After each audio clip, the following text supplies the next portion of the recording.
Welcome to your YouTube channel. आज हम पढ़ेंगे कॉर्पोरेट लॉ। आज हम करेंगे अलॉटमेंट ऑफ शेयर्स में issue of sweat equity shares. Sweat equity shares क्या होता है? For the purpose of this act the expression sweat equity share means equity share issued by the company to employees or directors at a discount for the consideration other than cash for providing know-how or making available rights in nature of intelligent property rights or value addition by whenever names called। मतलब ये issue equity shares किसको issue किए जाते हैं? Employees को, directors को। किस पे? डिस्काउंट पे। अदर देन कैश, कैश नहीं दिया जाता। जिनके पास शेयर्स होते हैं उनको इशू कर देते हैं शेयर्स अदर देन कैश। आप समझ रहे हैं? अदर उनको कैश नहीं देते कि बोनस देना होता है ना, तो उनको कैश नहीं देते, सर्टिफिकेट शेयर्स दे देते हैं उनको। राइट जिनके पास पहले के शेयर्स होते हैं।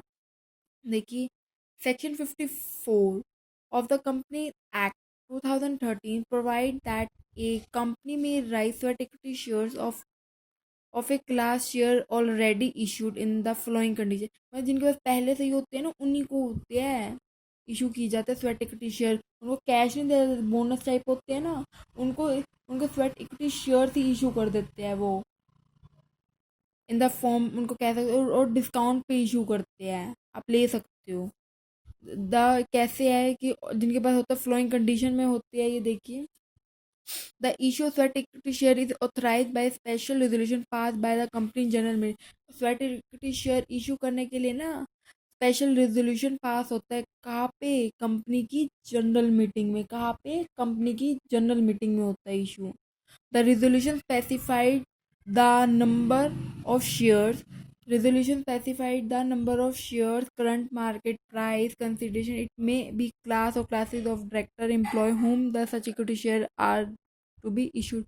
मतलब स्पेसिफाइड नंबर ऑफ शेयर्स हो जिनके पास रेजोल्यूशन में करंट मार्केट प्राइस के हिसाब से ही मिलते हैं। ये नहीं कि आप अपनी मर्जी से कोई भी वो कर दो, जो मार्केट में प्राइस चल रहा हो उसी के अकॉर्डिंग आप परचेज कर सकते हो। Not less than 1 year has at the date of issued elapsed since the date on which the company was entitled to commence business। मतलब 1 साल से कम नहीं होना चाहिए इशू करने ये स्वेट इक्विटी शेयर इशू। मतलब कंपनी 1 साल से ज़्यादा मतलब ओपन होने चाहिए कि तभी ये इशू कर सकती है स्वेट इक्विटी शेयर्स, ऐसे नहीं कर सकती। और sweat equity shares of company whose equity share are listed on the stock exchange are issued accordance with the regulation made by the Securities and Exchange Board of India in this behalf। मतलब उसके ना उस company ये sweat equity share वो company issue कर सकती है जिसके इक्विटी शेयर लिस्टेड हो स्टॉक रजिस्टर्ड स्टॉक एक्सचेंज में। बोर्ड मतलब रजिस्टर्ड ऑफिस में उसके स्टॉक इक्विटी शेयर रजिस्टर्ड हो, तभी वो इशू कर सकती है। और पूरे रूल्स और रेगुलेशन किसके फॉलो होने चाहिए?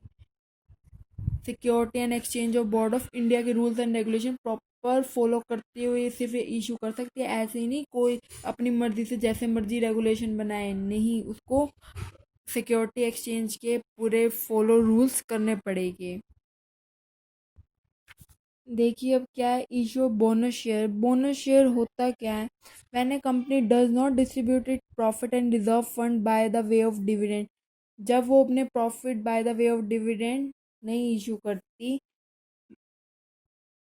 But retain them use to pay the issue of fully paid share. वो ना बोनस की जगह डिविडेंड की जगह ना अपने प्रॉफिट्स में से ना उनको शेयर इशू कर देती है। वो होते हैं बोनस शेयर। अपने प्रॉफिट्स में से रिजर्व में से उन्हें डिविडेंड नहीं देती, लेकिन उन्हें डिविडेंड के फॉर्म में फुली पेड शेयर इशू कर देती है। वो बोनस शेयर्स होते हैं। वही सेम चीज़ इसको घुमा फिरा के इसमें बता रखी है। प्रॉफिट्स क्या होते हैं? एक्यूमुलेटेड प्रॉफिट में से, रिजर्व में से। मतलब जो कंपनी के रिजर्व्स होते हैं ना, कोई भी रिजर्व, कोई भी एक्यूमुलेटिव प्रॉफिट है, कुछ भी होता है, ये सिर्फ वहाँ से अपने डिविडेंड देने के बजाय कंपनी क्या कहती है, अपने मार्केट में ना शेयर इशू कर देती है ये। बस इतनी चीज़ है। सिंपल समझिए, आप आगे अपनी लैंग्वेज में खुद लिख सकते हैं, क्योंकि कोई भी क्रैमिंग करके नहीं जाता। द फ्लोइंग मतलब कंडीशंस क्या है, the company must be sufficient undistributed profit, company के पास अनडिस्ट्रीब्यूटेड सफिशिएंट प्रॉफिट होना चाहिए तभी वो दे सकती है। The company article must contain a provision, provision होना चाहिए कि वो रिजर्व और में से ना बोनस शेयर इशू कर सकती है, नहीं कर सकती। ऐसे ही नहीं कि अपनी मर्जी हुई कि चल भाई हम दे रहे हैं, नहीं, उसमें लिखा होना चाहिए उनके एओए में। और ये बोर्ड ऑफ डायरेक्टर की परमिशन से होना चाहिए। अप्रूवल किसका होना चाहिए, शेयर होल्डर का होना चाहिए। जनरल मीटिंग में कोई डिफ़ॉल्ट नहीं होना चाहिए अब तक कि उनके किसी भी इंटरेस्ट में और फिक्स डिपॉजिट में जो वो पे करते हैं ना शेयर होल्डर्स को, उसमें कोई डिफ़ॉल्ट नहीं होना चाहिए। अगर डिफ़ॉल्ट हुआ तो नहीं कर पाएगी इशू शेयर। ये उसकी कुछ कंडीशंस है, उसके अकॉर्डिंग ये कंपनी बोनस शेयर इशू कर सकती है। और इस पे स्वेट इक्विटी शेयर्स और बोनस शेयर पे डिफरेंस है, वो देखते हैं। सॉरी, देखिए राइट इशू पे था। बोनस शेयर और राइट शेयर। बोनस शेयर क्या होता है, द बोनस शेयर्स आपने पढ़ा है कि शेयर होल्डर इशू करते हैं रिजर्व में से। और राइट शेयर किस में होता है, पे पेमेंट एक्वायर्ड द शेयर, मतलब वो शेयर्स के फॉर्म में वो करते हैं।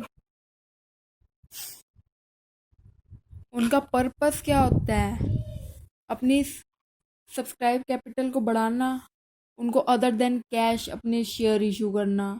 कंसिडरेशन क्या होती है, terms money to full pay, term in the term of money allot करना, उनको full value of share allot करना अपनी कंपनी के। इसका प्रोविज़न क्या है, section 55 123 of the company act. और उसका क्या है, section 62 of the companies act. इसका राइट ऑफ इशू क्या है, the company has right to issue bonus share only if it is so authorise by the article होना चाहिए।